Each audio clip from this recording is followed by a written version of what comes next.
հունվարի 15-ին հեռուստատեսության եւ ռադիոյի հանձնաժողովը որոշում է կայացրել, ըստ որի հայկական երկրորդ հեռուստալիքը զրկվել է վերգետնյա հեռարձակման իրավունքից։ Այստեղ կարևոր է նշել, որ միակ գործող հեռուստալիքը, որը զրկվել է նման իրավունքից, դա H2-ն է, որտեղ մի քիչ բարդ է ներկայացնել ընդհանուր առմամբ այդ որոշումը տեխնիկական տարբեր ներբություններով, դա միանշանակ ակնհայտ չի եղել։ Բարեբախտաբար ոչ մի ուրիշ մեր գործընկերների համար ոչ մի հնարավորություն չի պակասել։ Միակ ուրեմն զրկված հեռուստալիքը H2-ն է։ Տեսեք, ուրեմն Հայաստանի Հանրապետության պատմության մեջ աննախադեպ երևույթ է, որ հանրապետական ծածկույթ ունեցող հեռուստալիքը, մասնավոր ազատ անաչառ հեռուստալիքը եթերազրկվում է, նման բան տեղի չի ունեցել երբեք։ Սա միանշանակ լուրջ հարված է խոսքի ազատությանը եւ որպես հետեւաբար նաեւ ժողովրդավարությանը։ Մենք որպես ընկերություն որևէ կասկած չունենք, որ սա, քանի որ վերջին մի քանի տարիների ընթացքում մեր ընկերության սեփականատիրոջ Սամվել Մայրապետյանի նկատմամբ իրականացվել է քաղաքական հետապնդում, որը զուգորդվել է նաև մեզ լրացնելուն ուղղված բազմաթիվ հետևողական քայլերով, մեր մոտ կասկած չկա ընդհանրապես, որ այս որոշումը նույն տրամաբանության մեջ է տեղավորվում։ Այնուամենայնիվ այսօր ես կփորձեմ խոսել բացառապես այս որոշման օրինականության եւ իր հետևանքների մասին։ Ուրեմն մենք միանշանակ, քանի որ գտնում ենք, որ սա լուրջ խնդիր է, պարտադիր մեր իրավունքները միջևերջ պաշտպանելու ենք, օրենքով սահմանված կարգով եւ օրենքով չարգելված բոլոր մեթոդներով աշխատելու ենք անպայման, որպեսզի այս անարարությունը վերացվի։ Հիմա տեսեք ինչա տեղի ունեցել։ Կայացվել է որոշում։ Հիմա հեռուստատեսության եւ ռադիոյի հանձնաժողովը փորձում է դա շատ պարզ ներկայացնել մոտավորապես այսպես, որ դե գիտեք ինչ, քանի որ մրցույթ է, սահմանափակ քանակությամբ տեղեր գոյություն ունեն, եթե մասնակիցների քանակը ավելի շատ է, քան տեղերը, որի համար իրանք մրցում են, դե ակնհայտ է, որ ինչ-որ մեկը պետք է պարտվի, հետևաբար պարտվողը ամենայն հավանականությամբ դի բողոքի, այսինքն սա սովորական process է, որ մեկը պարտվել է, բողոքում է եւ այլն։ Իրականությունը լրիվ ուրիշ հարթության մեջ է։ Ուրեմն մեր օրենսդրությունը, ինչպես նաև մարդու ուրեմն իրավունքների եվրոպական դատարանի իրավական դիրքորոշումը, Եվրոպայի խորհրդի ուրեմն տարբեր կառույցների կողմից ուրեմն չափանիշները մշակված եւ այլն, շատ ուղիղ պահանջ են դնում կարգավորող մարմնի այն ՀՌՀ-ի դիմաց, որ իր որոշումները պետք է լինեն պատշաճ, հիմնավորված եւ պատճառաբանված։ Դա ինչ է նշանակում, այսինքն հեշտ նկարագրենք այս իրավիճակը։ Ենթադրենք մարդը ուզում է բուհ ընդունվի, ասենք դի ինչ որ քննություն հանձնի, ենթադրենք հայոց լեզվի քննություն։ Հիմա մենակ են, որ այս դիմորդների քանակն ավելի շատ է, քան տեղերի քանակը, եւ որ այս մի դիմորդը ստացել է, ենթադրենք 10 բալ 20-ից, մյուսը 15, դեռ չի նշանակում, որ այս ամեն ինչ կարգին էր։ Ուրեմն այն մարդուն, որը ստացել է, ասենք 10 բալ, դի շատ կոնկրետ հասկանալի լինի, ինչ սխալներ է ինքը արել է այս 10 սխալը ենթադրենք, ամեն սխալի համար իր մի բալ պակասել է, արդյունքում ինքը ստացել է 10 միավոր։ Մյուսը ենթադրենք կարելի է ընդամենը 5 հատ սխալ, դրա համար 5 բալ է պակասել, ինքը ստացել է 15 միավոր։ Այսինքն բոլոր ընտրված չափանիշներով, որով մրցույթը անցկացվել է, պետք է պահանջը այդպիսինն է օրենքի, որ ոչ միայն մասնակիցները, այլ հանրությունը դի շատ պարզ հասկանա, լավ, այս ինչի հաշվին է, որ այս մարդն այսքան միավոր է հավաքել, այս մարդն էլ այսքան։ Ինչա դա տալի, այսինքն ինչա այդ պահանջը գոյություն ունի։ Առաջի հերթին, որպեսզի կամայականությունը բացառի, այսինքն հանձնաժողովը չորոշի, որ դե ես այս մարդուն օրինակ սիրում եմ, իրան բարձր եմ գնահատում, այս մարդուն չեմ սիրում, ցածր եմ գնահատում։ Մյուսը ստեղ նաև հետևյալ հարցը կա, եթե նույնիսկ որևիցե կողմնակալություն չկա, հանձնաժողովը շատ կոնկրետ ճիշտ գնահատել է, ցանկացած մասնակիցի պատկերացնի, ասենք ինքը ինչ թերություններ ա ունեցել, որի հաջորդ մրցույթին ավելի լավ պատրաստվի, ասենք իմանա, որ ինքը այստեղ թերացել է այս հարցերում, հետևաբար ինքը եթե շտկի այդ հարցերը, պոտենցիալ հնարավորություն ունի, ասենք հաջորդ մրցույթում հաղթելու, այսինքն մյուս տարի ընդունվելու բուհ։ Պատկերացրեք, սա մի խնդիրն է։ Մյուս խնդիրը դա օրենքին ներկայացվող պահանջ է։ Ինքը ընդհանրապես մրցույթը եւ գնահատման չափանիշները պետք է մրցույթի մասնակիցների համար լինեն կանխատեսելի։ Այսինքն ի սկզբանե դու երբ որ ուզում ես ենթադրենք այդ նույն բուհը ընդունվես, պետք է իմանաս ինչ քննություն ես հանձնում, այսինքն ինչ են ակնկալում, որ դու հանձնես 1, երկրորդը ոնց են գնահատելու, այսինքն ենթադրենք այ եթե ես մի հատ սխալ անում ես, դա մի բալ պակաս ասնեն, ես սխալ անես 10 բալ կպատի եւ այլն։ Հիմա ստեղ այդ կանխատեսելիության տեսանկյունից էլ գոյություն ունի հետեւյալ խնդիրը։ Ուրեմն որոշումը արդեն հրապարակելուց հետո Հեռուստատեսության եւ ռադիոյի հանձնաժողովի նախագահ պարոն Տիգրան Հակոբյանի մի շարք հարցազրույցներից մեր համար պարզ դարձավ, մեր շատ հետաքրքիր երևույթ։ Պարզվում է, որ հանձնաժողովը հաշվի է առել 100-ից ավելի ինչ-որ չափանիշ, ինքս բան ասել։ Այնինչ օրենքում ասված է, որ խոսք գնում է կոնկրետ 7 չափորոշիչի մասին, որը իդեպ որոշման մեջ հանձնաժողովը ընդամենը 6-ին է անդրադարձել 7-ից։ Բայց ինքը ասում է, որ մենք 100-ից ավելի ինչ-որ չափանիշների ենք անդրադարձել։ Ավելին, պնդում է, որ դրանցից որոշները նույնիսկ հայտնի չեն հեռուստաընկերությունին, այսինքն ինչ-որ բարդ բաներ են, իրանք մշակել են հավանաբար, ես ենթադրում եմ։ Եվ դրանք, այսինքն դա կանխատեսելիության ուղղակի խախտում է, եթե նույնիսկ մասնակիցը նույնիսկ չի պատկերացնում, չի մասնախոսք, իրանք ինչ են հաշվի առնում, դա ոչ մի կերպ կանխատեսելի համարել հնարավոր չի։ Տեսեք, ինչ է տեղի ունենում, այստեղ կրկնակի ցավալին հետևյալ երևույթն է։ Ուրեմն դեռևս 2008 թվականին Մարդու իրավունքների եվրոպական դատարանը ունի նախադեպային որոշում, որը վերաբերվում է A1+-ի գործին,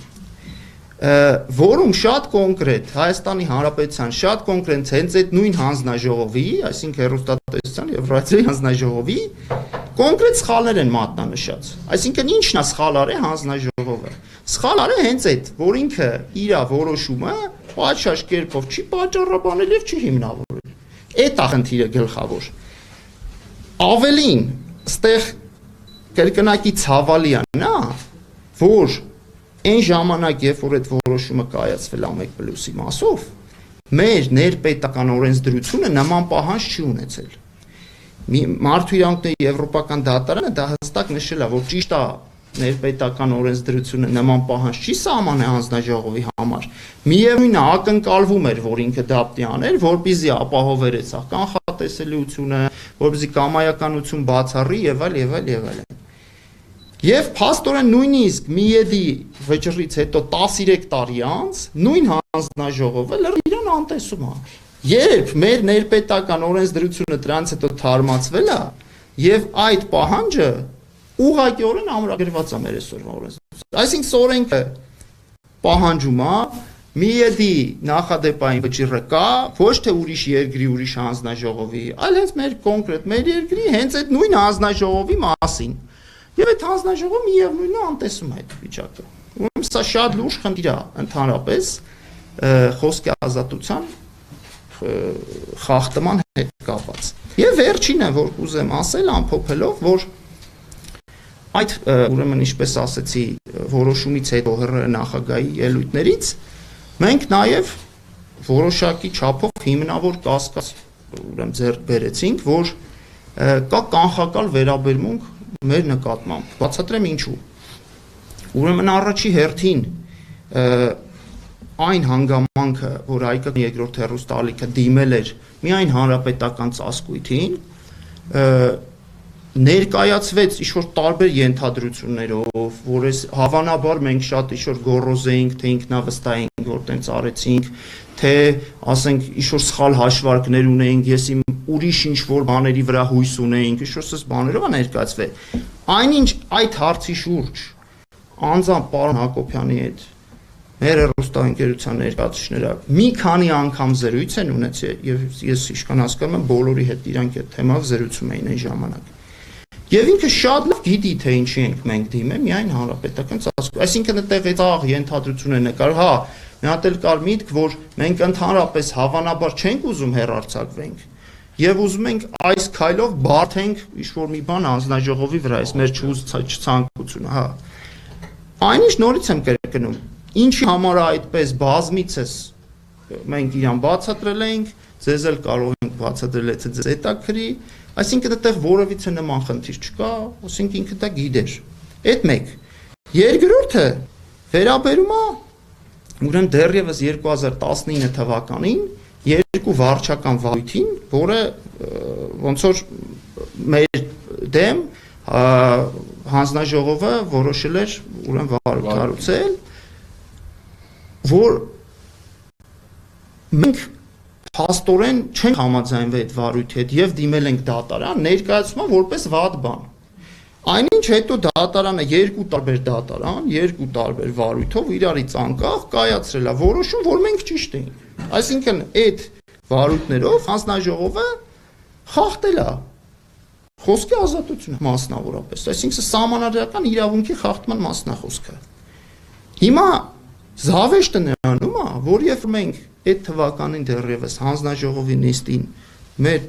անհամաձայնությունը հայտնում ենք եւ ասում ենք, որ մենք մեր իրավունքները պաշտպանելու ենք, պարոն Հակոբյանը ողջունում էր այդ հանգամանքը, ասում էր, իհարկե, բա քաղաքագետ հասարակությունում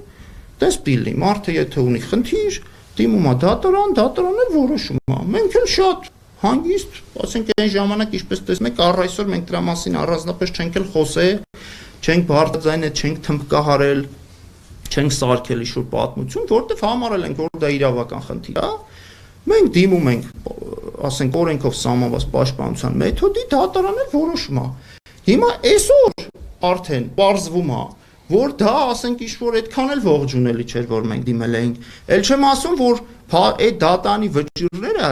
շատ կասկածել են որակվում, այսինքն պարոն Հակոբյանը իրան թույլ է տալի դատարանի որոշում մեկնաբանի, այնինչ դատարանի որոշում մեկնաբանություն իրավունք ունի անել միայն վերադաս դատարանը։ Այսինքն մարդը կանգնում ասում է շատ կասկածելի որոշումներ ա կայացվել, իրարից երկու անկախ դատարան կայացրել է որոշում, այտենց միանգամից դառավ կասկածելի, որտեղ մեր օգտին է։ Մենք, ինչպես ես ասեցի, կարծում ենք, այո, որ սա քաղաքական որոշման արդյունք է։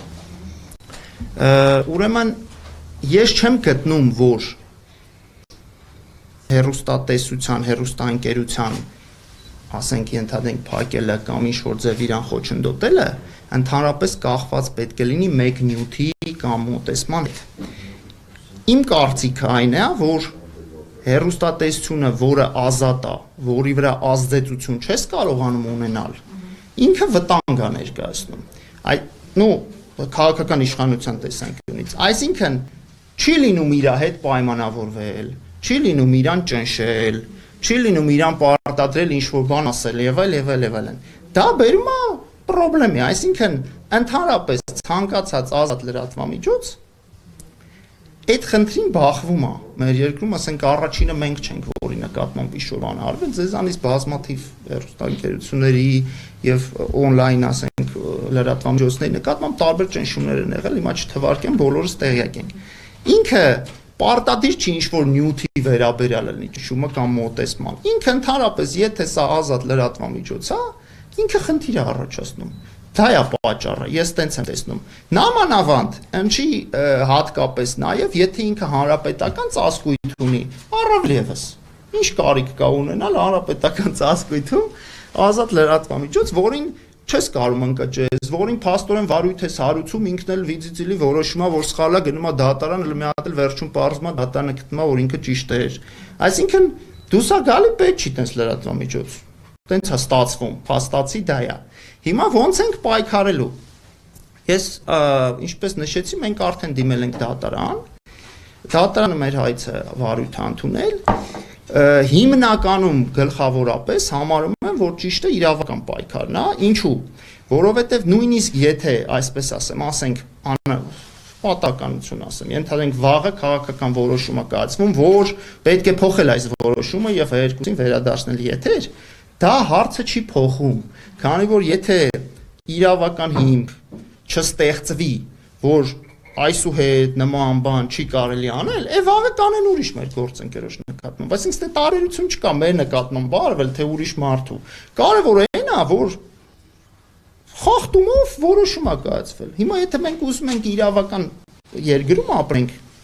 մենք իրավական ճանապարհով պայքարենք, որտեղ քաղաքական ճանապարհով նման հարցի լուծումը չի բերում վերջնական լուծման, ինքը կարող է մասնավոր հարցում, ասենք իմ հարցը լուծվի, բայց դա չի նշանակում, որ այդ խնդիրը վերացավ։ Պատկերացրեք, դրա համար մենք գլխավորապես համարում ենք, որ պայքարը պետք է լինի իրավական։ Միևնույն ժամանակ, քանի որ ես ասացի, օրենքով չարգելված